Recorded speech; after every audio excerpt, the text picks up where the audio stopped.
В эфире программы «Итоги дня». Расскажу о самых заметных событиях уходящего дня. С вами Марфирина Алексеева. Добрый вечер. В 2026 году правительство Якутии планирует выделить свыше 130 миллиардов рублей на меры социальной поддержки населения. Расскажем подробнее. Для пассажиров автобусов в Якутске подготовили аудиозаписи о жизни столицы на русском и якутском языках. О чем повествует история? Сегодня во всем мире отмечается Международный день белой трости. Какие мероприятия проводят в этот день в республике? 6 ноября Нерюнгри отметит 50 лет со дня основания. Расскажем о подготовке к полувековому юбилею. Завершаются съемки документального фильма «Театр Ботура» о театре оперы и балета Якутии. Расскажем о съемках.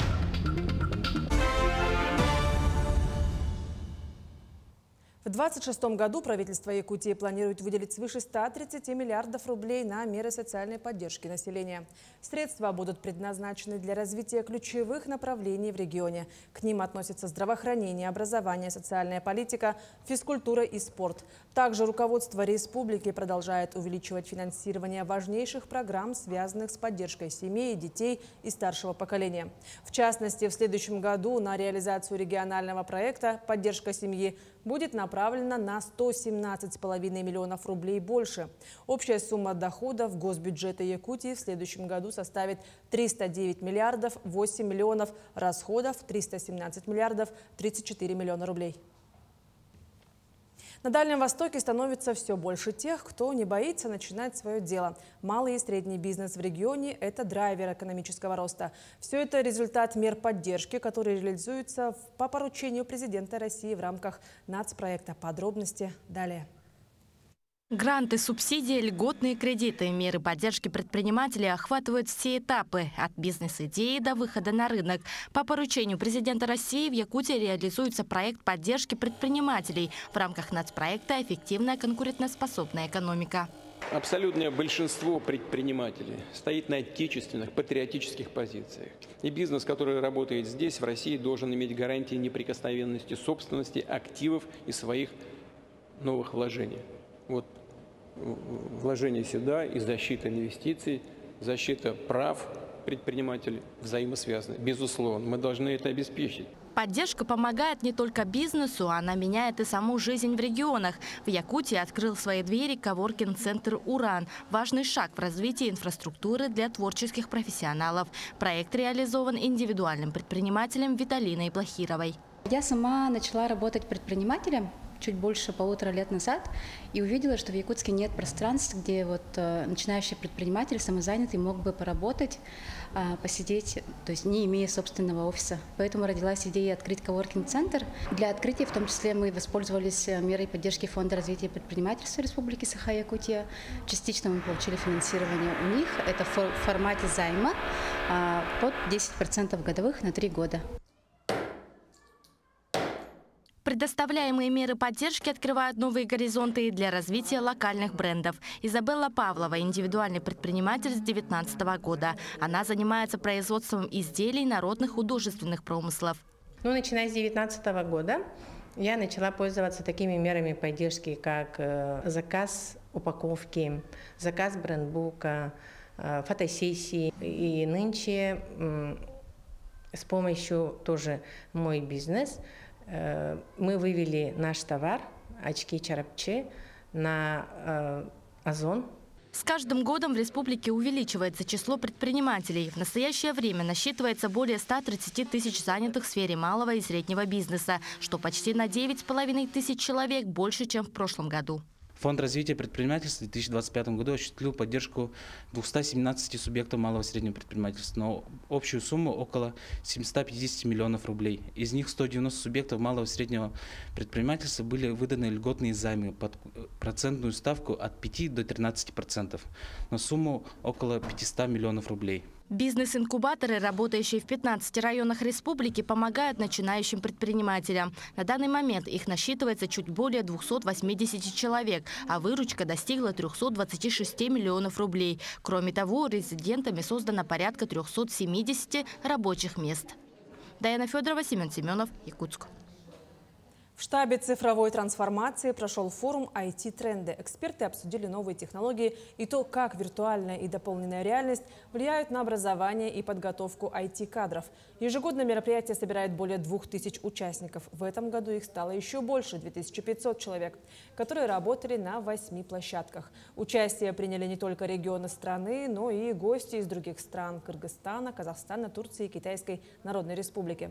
В рамках мероприятия также затронули тему о создании киберполигона нашей республики и подчеркнули, что преподавателям важно идти в ногу с технологиями, чтобы эффективно использовать их в обучении. Мы все знаем, что тем дальше, то молодежь очень продвинутая, да? Поэтому каждому преподавателю нужно быть в ногу со временем, то есть овладевать со всеми теми технологиями, которые сейчас очень актуальны. Поэтому каждому преподавателю именно надо расти, развиваться и так далее. Поэтому мы сегодня как раз таки рассматриваем вопрос именно в том, в каком ключе дальше мы будем развивать именно вот эти технологии. В столице республики состоялись проводы 32-го добровольческого отряда «Боотур» в зону СВО. Перед отправлением на передовую бойцы прошли полный курс подготовки, направленный на развитие необходимых навыков. О том, как проводили военных и о том, как прошло их обучение, расскажет Анастасия Пуляева. Провожать бойцов добровольческого отряда приехали родные, близкие и те, кто даст самый дельный совет. Участники спецоперации, недавно вернувшиеся с передовой. Встретили их с почетом. 21 военному вручили награды за проявленное мужество и героизм. Не только мы провожаем, а все ребята, которые там уже побывали, и все они провожают наших ребят и делятся своим опытом. Конечно, им сейчас тяжело будет, потому что зима начинается. Поэтому ребятам хочу пожелать самое крепкое здоровья. Пусть они возвращаются домой целыми сохранностями. Но я надеюсь, потому что они прошли всю подготовку, и они достойно там будут служить своей отечеству и будут защищать нашу Родину. Центр подготовки добровольцев «Боотур» был создан в 2022 году и с тех пор непрерывно ведет свою работу. Обучение необходимым навыкам – один из ключей к победе. Основными направлениями курса являются практика техники ведения боя, огневая и инженерная подготовка, а также освоение военной медицины. В основном большой акцент это был на медицинскую тактику, по медицине в основном, для оказания первой помощи и доврачебной помощи. Вот так. Тут ни с кем не нянчатся, никого не умоляют и не просят, ты хочешь туда или не хочешь. Если не можешь выполнить задачу, здесь, например, да, по части физподготовки, тактика специальной подготовки и по медицинской части, то, говорят, дверь открыта, можете обратно домой. Решение добровольца об участии в спецоперации не всегда просто принимается родными и близкими. Однако после прохождения военной подготовки у них появляется уверенность в готовности защищать Родину. Я сегодня провожаю своего мужа. Сборы прошли. Сначала было тяжело вообще воспринимать, да? А потом с каждым разом все стало лучше. И сейчас он готов защищать свою родину. Якутяне с первых дней спецоперации проявили себя как отважных и умелых бойцов. Решающий вклад в это продолжает вносить Центр подготовки добровольцев. В Боотуре уверены, что 32-й отряд доблестно выполнит боевые задачи, чтобы приблизить победу. Анастасия Пуляева, Аэлита Махно, Якутск. Поездка в автобусе может пройти познавательно и интересно благодаря проекту «СОЛ». Для пассажиров подготовили аудиозаписи о жизни столицы на русском и якутском языках. А картины, вдохновленные историями о Якутске, будут украшать автобусы и теплые остановки. Подробности расскажет Эржена Гармаева. Окружить себя прекрасным можно везде, даже в таком неочевидном пространстве, как автобус. Эта мысль легла в основу проекта «СУОЛ». 60 из 74 аудиозаписей погрузят слушателя в легенды долины Туймады. Они охватывают всю историю Якутска, от Боотура до шахты Шергина. Многие из преданий были записаны еще 100 лет назад учеными-фольклористами. В то время, это получается, они брали информацию у информантов, которым было 70-80 лет, и они были как бы носители живого фольклорного языка, да, и немножко читать сейчас, как бы современному человеку, немножко, не то чтобы совсем сложно, да, но надо иметь, наверное, очень хорошие навыки, поэтому сперва на якутский язык немножко были адаптированы тексты, сделали более понятным, такой более простым. И потом уже как бы работали уже над переводом на русский язык. Второй блок посвящен рассказам бойцов невидимого фронта, водителей городского транспорта. Александр Хачатрян уже снискал популярность за свою доброту. 1 июня мужчина угощал ребят сладостями и включал детские песни. Этот и другие случаи из работы Александра легли в основу одной из 12 историй. Я водителем работаю недолго, но работаю с удовольствием. Утром стою бодреньким, веселым, показываю свое веселое настроение нашим пассажирам. Я хочу, чтобы люди относились к любому водителю вежливо, чтобы не хамили. И так целый день на нервная работа, конечно. Целый день трудимся.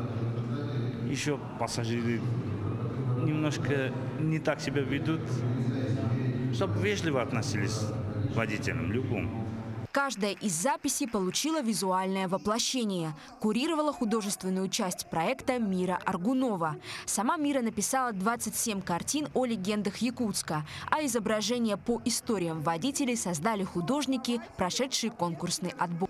Было произведено несколько выходов на пленэр для сбора такого натурного материала. К примеру, картина «За моей спиной» была создана, можно сказать, прямо на месте действия.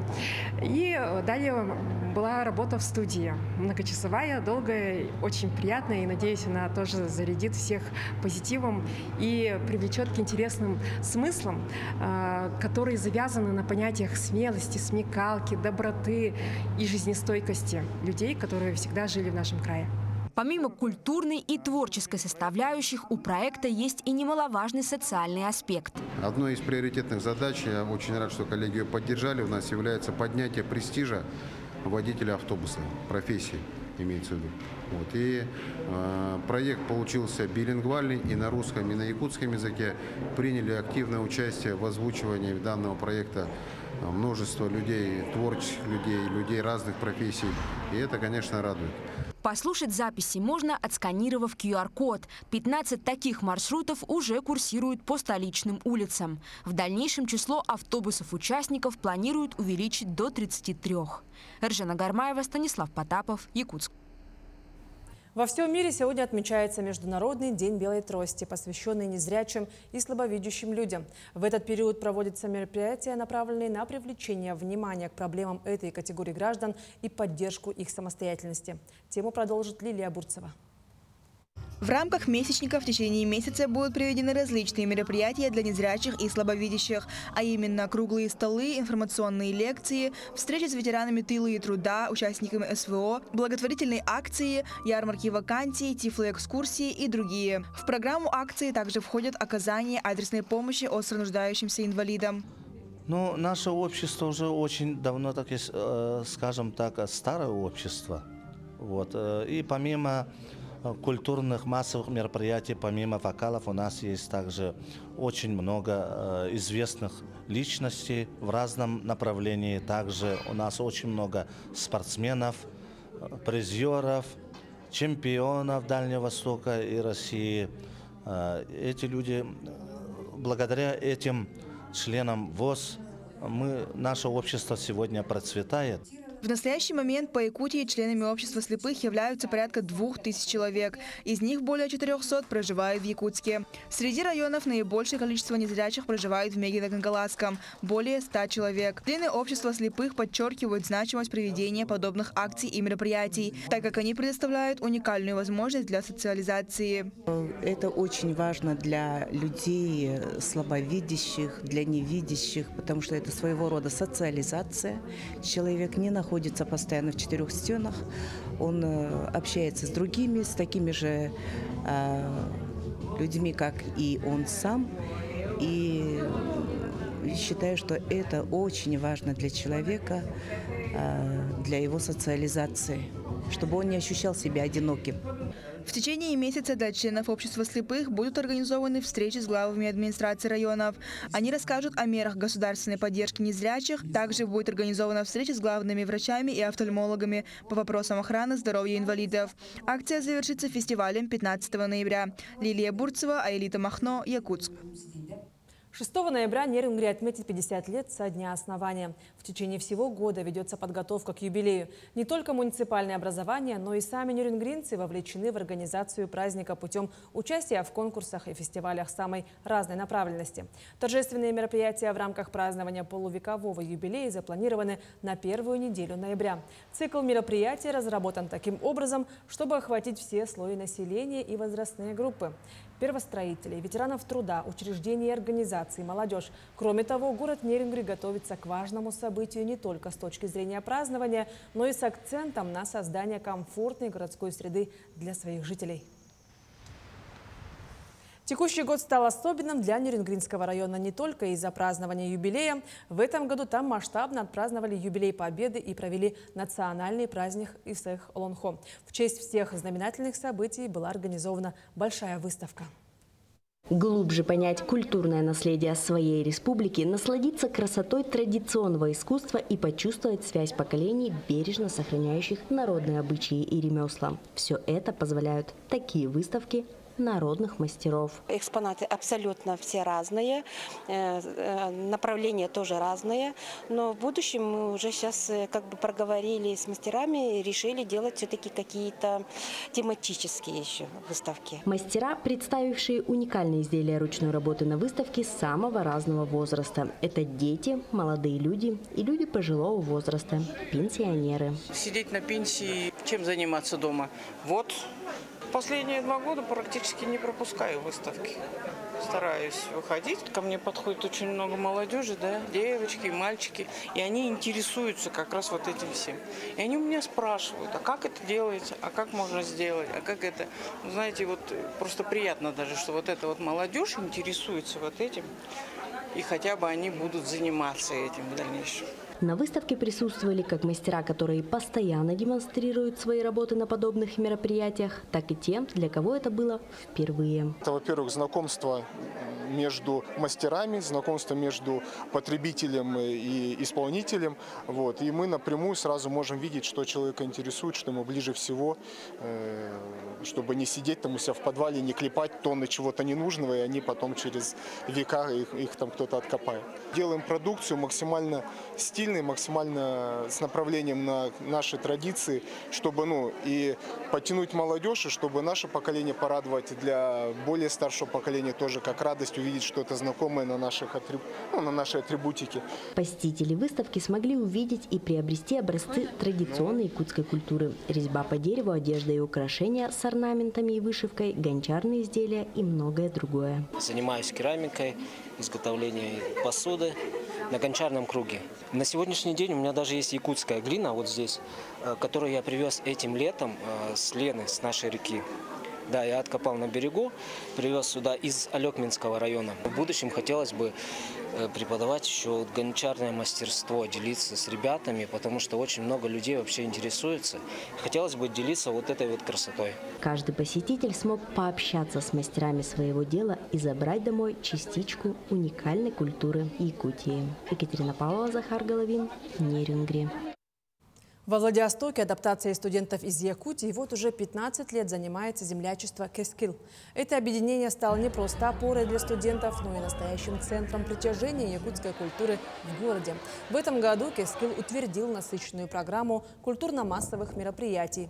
Землячество не только вдохновляет студентов на новые проекты, но и помогает воплотить их в жизнь. Активисты организации участвуют в волонтерских акциях, проводят встречи со школьниками, принимают профориентационные туры и делегации из Якутии.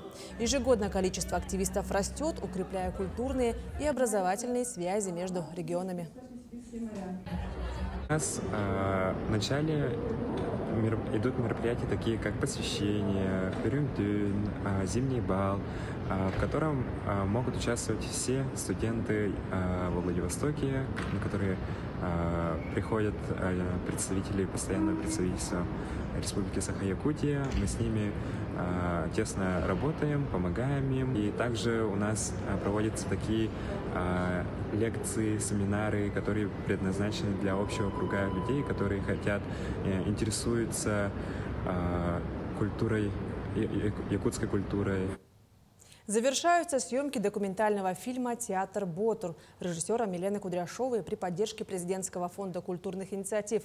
Картина расскажет о Государственном театре оперы и балета Якутии, единственном за полярным кругом. Зрители увидят закулисье создания спектаклей «Нюргун Ботур», «Сияющий камень» и уникальной арктической версии «Щелкунчик». Съемочная группа сопровождала театр на гастролях и премии «Золотая маска», где этнобалет «Сияющий камень» был признан лучшим балетом страны. У меня замечательные герои, у меня замечательные персонажи. Нам, в принципе, очень повезло с этим проектом, потому что все исторические события, которые могли произойти, они произошли на нашу камеру. Мы документальной камерой пишем кинолетопись и фиксируем то, что называется феномен якутского культурного чуда. Меньше месяца осталось до премьеры эпической постановки «Александр Невский». Спектакль представят на сцене Русского театра имени Пушкина в Якутске. Его создатели обещают воплотить по-настоящему масштабное и зрелищное представление, которое не оставит после себя равнодушных. О том, как проходит подготовка к спектаклю, узнавала моя коллега Саргалана Неустроева. Летом этого года театр имени Пушкина выиграл грант конкурса некоммерческой организации «Русские сезоны». На эти деньги решено было поставить спектакль по мотивам произведения Сергея Грачева «Александр Невский». И снова на сцене драматического театра будет воплощена не проза, а стих. Первыми такими экспериментами стали Руслан и Людмила, Маскарад и Евгений Онегин. Все эти спектакли сыскали народную любовь, в том числе и за пределами региона. Тоже были определенные страхи, так как это сложный материал, именно само житие святого, да. Вот, но тем не менее решились взять этот исторический материал. Хорошо, что у нас получилось выбить грант, потому что без гранта, конечно, это было бы не так эффектно. Сейчас за кулисами Русского театра у меня есть возможность примерить на себя роль венценосной особы, но совсем скоро на этом троне будет восседать сам Александр Невский. А вообще воссоздание исторически достоверных элементов – главная задача костюмеров и реквизиторов театра. А вот времени на это совсем немного. Грантовые средства театр получил лишь в сентябре, поэтому закупка необходимых материалов стала возможной совсем недавно. Впервые благодаря победе в конкурсе актеры выйдут на сцену в парчевых нарядах и в боевом облачении. Удалось закупить даже кольчуги. Нашла одну артель, Саровская артель, это Нижегородская область, город Саров. Вот, и мы там заказывали кольчуги. Они облегченные, это не как там 30-килограммовые в старые времена из стали настоящие делали. Они облегченные, но выглядят как настоящие. Колоссальная работа ведется и в бутафорском цеху, где почти 3 недели мастера потратили на изготовление барельефа стены с места захоронения Невского во Владимире. И все это для того, чтобы театр стал настоящей машиной времени. Как отмечает исполнитель главной роли, актер Евгений Кузьмин, спектакль раскроет великого князя с малознакомой обывателю стороны. Мне важнее все-таки, наверное, какое-то свое личное что-то найти в этом. То есть помимо тех фактов, которые знают все, да, хотелось бы что-то еще принести, что-то такое свое личное. Однако будет не только хлеб, но и зрелище. Спектакль изобилует сценами сражений. За их постановку взялся директор театра Александр Лобанов. Будет еще один спектакль буквально в начале следующего года. Мы будем ставить Александра Дюма «Три мушкетера».